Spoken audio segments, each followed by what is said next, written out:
Bismillahirrahmanirrahim. Assalamualaikum warahmatullahi wabarakatuh.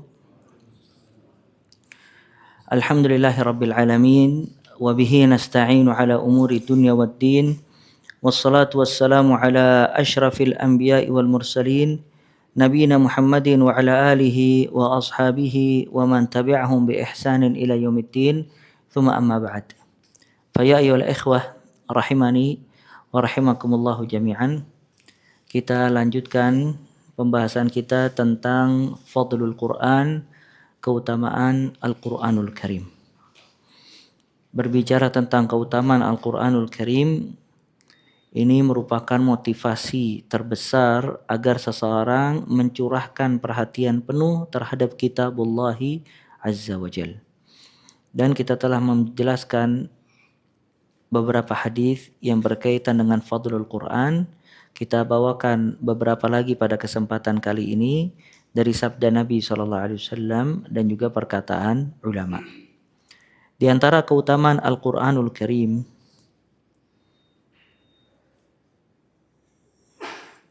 Nabi SAW bersabda, "La hasada illa fi ithnatain. Rajulun atahu Allahul Quran fahuwa yaqumu bihi ana al-lail wa ana an-nahar. Wa rajulun atahu Allahu malan fahuwa yunfiquhu ana al-lail wa ana an-nahar." Muttafaqun alaih. Kata Nabi sallallahu alaihi wasallam, la hasad illa fi itsnatain. Tidak ada hasad kecuali kepada dua orang. Maksud hasad di sini bukan hasad perbuatan buruk. Maksudnya adalah ghibtah. Ghibtah keinginan ingin menjadi sosok seperti dia. Ya, tanpa menghilangkan nikmat yang ada pada dirinya. Itu dalam bahasa Arab disebut ghibtah. Dan ghibtah ini diperbolehkan.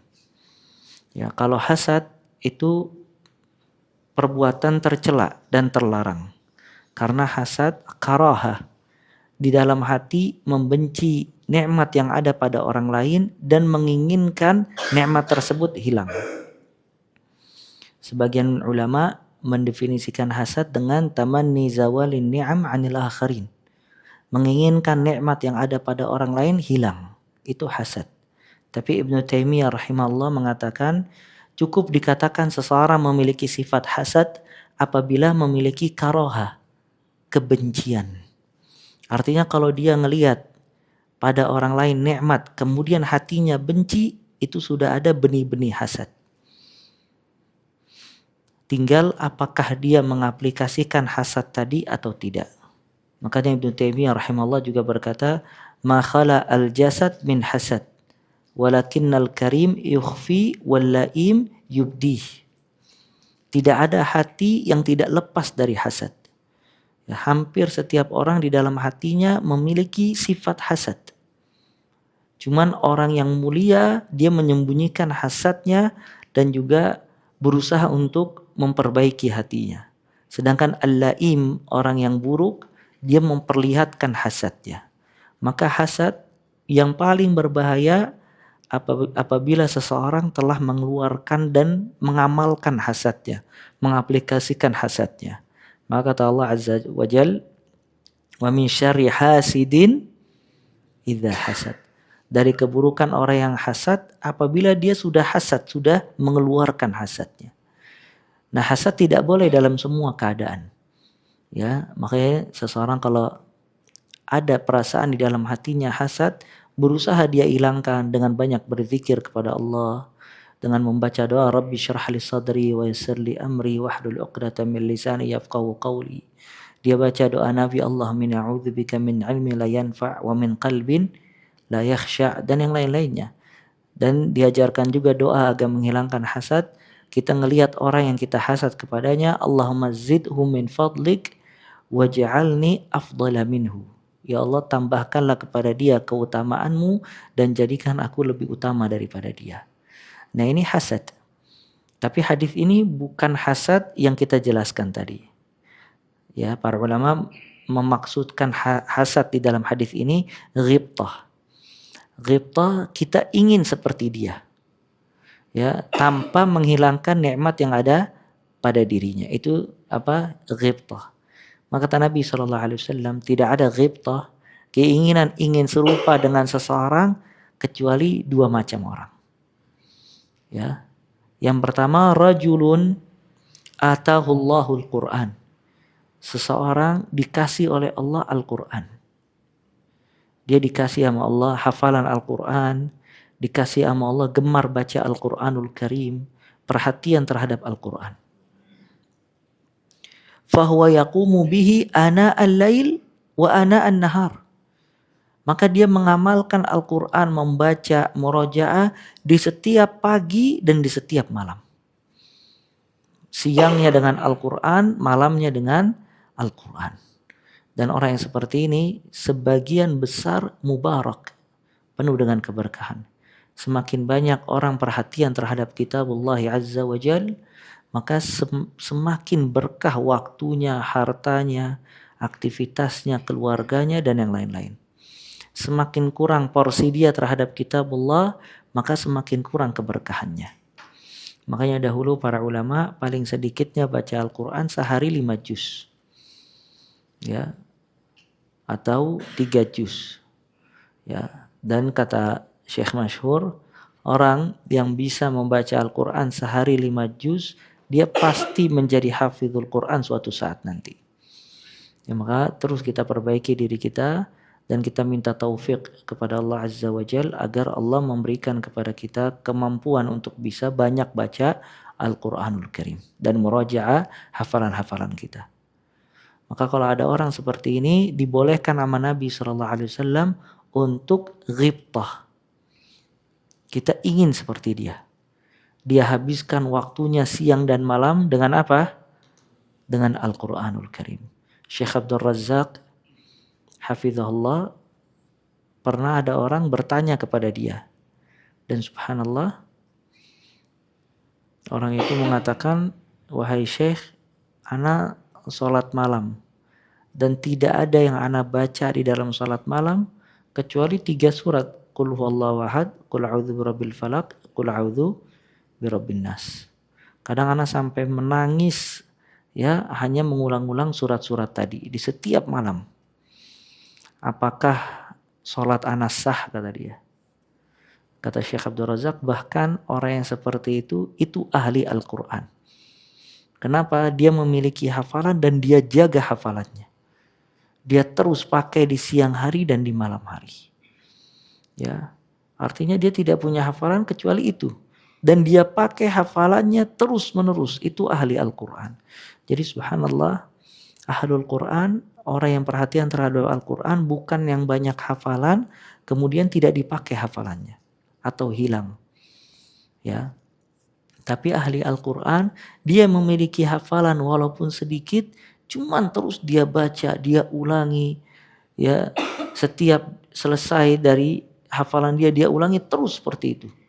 Ya, artinya dia benar-benar memakai hafalannya di dalam sholat, dalam kehidupan sehari-hari. Makanya kalau ada orang seperti ini, boleh kita ghibtah kepada dia. Kemudian yang kedua, warajulun atahullahu malan. Ada seseorang dikasih sama Allah harta. Fahuwa yunfiquhu ana al-lail wa ana an-nahar. Maka dia menginfakkan di siang hari, di setiap siang dan di setiap malam. Ya, artinya dia pakai hartanya di jalan Allah Azza wa Jal. Maka dua orang ini memiliki keutamaan. Yang pertama, orang diberikan apa oleh Allah? Al-Quran. Maka dia menghabiskan waktunya dengan Al-Quran siang dan malam. Yang kedua, orang dikasih apa? Harta.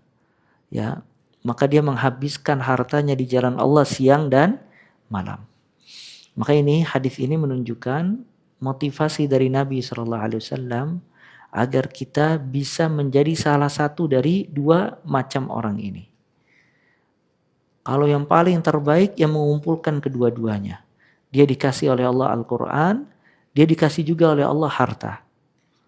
Atau tidak, kalau tidak bisa paling tidak kita salah satu dari dua ini. Ya, makanya Al-Quran dia termasuk amalan yang bisa memberikan syafaat. Nanti Al-Quran berkata di akhirat kelak, ay rabbi mana'tuhu an-naum bil-lail fasyafi'ni fih. Wahai Rabbku, aku menghalangi dia, artinya orangnya yang baca Al-Quran ini, tidur di malam hari. Maka jadikanlah aku syafaat untuknya. Fayashfa'an. Maka Allah memberikan syafaat kepadanya lewat Al-Quranul Karim. Menunjukkan salah satu fadilah, keutamaan adalah membaca Al-Quran di malam hari. Ya, makanya kalau seseorang bangun dari tidur, dia sholat, kemudian selesai sholat, dia baca berapapun yang dia mampu dari Al-Quranul Karim. Kata Allah Azza wa Jalla dalam surat Al-Muzammil, faqra'u ma tayassara minal Qur'an. Bacalah yang mudah dari Al-Quranul Karim. Baik di dalam sholat dia baca atau di luar sholat dia baca. Ya, karena Al-Quran mengatakan di akhirat kelak, mana'tuhu an-naum bil-lail. Aku menghalangi dia tidur di malam hari. Fasyafi'ni fih.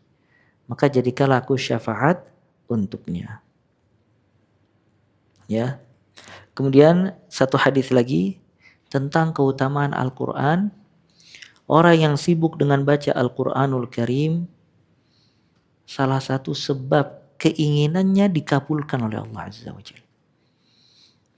Saking sibuknya dia membaca Al-Quran, berkurang porsi dia di dalam berdoa. Ketika berkurang porsi dia di dalam berdoa karena sibuknya dia membaca Al-Quranul Karim, maka Allah wujudkan keinginannya dan Allah kabulkan permintaannya. Lihat hadisnya, ya, dalam riwayat yang disebutkan Imam At-Tirmizi dikatakan hadis hasanun sahih, walaupun ada khilaf tentang hukum hadis ini. Dari Nabi SAW, Allah Ta'ala berfirman, man syaghalahu al-Qur'an wa dzikri an mas'alati a'taituhu afdal ma u'tiya as-sa'ilin. Ya. Kata Allah Azza wa Jalla, perhatikan. Man syaghalahu al-Qur'an wa dzikri an mas'alati. Barang siapa yang disibukkan dengan Al-Quran dan berzikir kepadaku daripada meminta kepadaku. Artinya dia disibukkan dengan Al-Quran dan mengingat Allah. Kesibukan ini mengurangi dia di dalam memohon dan meminta kepada Allah Azza wa Jalla. Ya, jadi dia baca Al-Quran lagi, baca Al-Quran lagi, berzikir lagi, baca Al-Quran lagi, berzikir lagi. Terus seperti itu.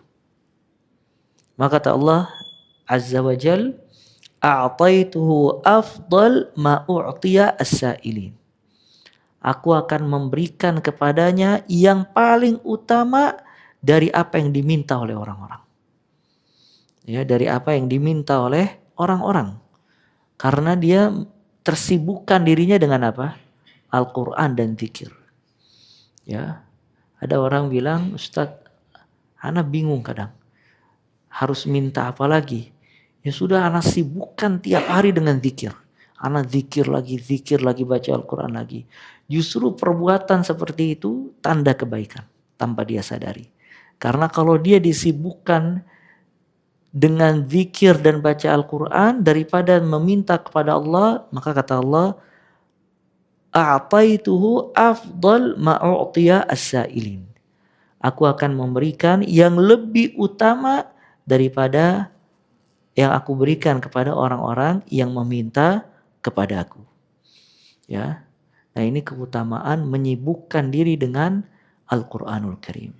Lihat, ada satu doa dari Nabi SAW. Doanya panjang sebenarnya. Cuman di ujung doa tentang keutamaan Al-Quran. Ya Allahumma anta rabbi la ilaha illa anta khalaqtani wa ana abduk wa ana ala ahdika wa wa'dika mastata'tu, dan seterusnya. Atau Allahumma, di ujung doanya Nabi SAW mengatakan, Allahumma ja'alil Qur'ana rabi'a qalbi wa nura sadri wa jala'a huzni wa zahaba hammi wa ghammi. Ya. Allahumma inni abduka ibnu abdika ibnu amatika nasiyati biyadik madin fiya hukmuk adlun fiya qada'uk. Panjang doanya. Tapi di ujung doa lihat minta kepada Allah hal ini. Allahumma ja'alil Qur'ana rabi'a qalbi wa nura sadri wa jala'a huzni wa dhahaba hammi wa ghammi. Ya Allah, jadikanlah Al-Quran rabi'a qalbi, penyejuk hatiku. Rabi' maksudnya penyejuk hatiku. Allahumma ja'alil Qur'ana rabi'a qalbi wa nura sadri, dan cahaya jiwaku. Wa jala'a huzni, dan obat kesedihanku. Wa dhahaba ghammi wa hammi, dan menghilangkan kegundahanku dan kegelisahanku. Ya, maka kalau dia baca Al-Quran, kemudian dia banyak membaca doa ini, maka dia akan menemukan kalau Al-Quran rabi', benar-benar penenang hatinya, dan tidak ada yang bisa mengobati hatinya sehebat Al-Quranul Karim. Makanya orang, ya ikhwah, kalau hidupnya bergantung dengan Al-Quran, Al-Quran akan membuat dia bergantung dengan sholat. Al-Quran akan membuat dia bergantung dengan masjid.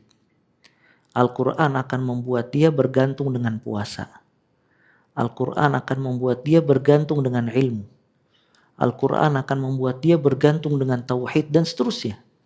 Maka Al-Quran rabi', penenang. Dia pintu yang dengannya bisa masuk ke semua kebaikan. Ya, maka itu keutamaan orang yang belajar Al-Quranul Karim. Oleh karena itu, antum jadikan hadis-hadis ini amalan ketika antum menghafal Al-Quran, ketika antum membaca Al-Quran, dan juga murajaah hafalan yang sudah dihafal. Kita memohon kepada Allah Azza wa Jal agar Allah menjadikan kita semua ahlul Quran, Allah memudahkan kita untuk senantiasa membaca Al-Quranul Karim dan melantunkan ayat-ayatnya, dan kita memohon kepada Allah Azza wa Jal agar Al-Quran menjadi kitab yang barokah bagi kita semua, dan juga memberikan syafaat kepada kita di akhirat kelak. Wassallallahu alaihi wa sallam wa baraka ala abdika rasulika Muhammad wa akhiru da'wana alhamdulillahi rabbil alamin.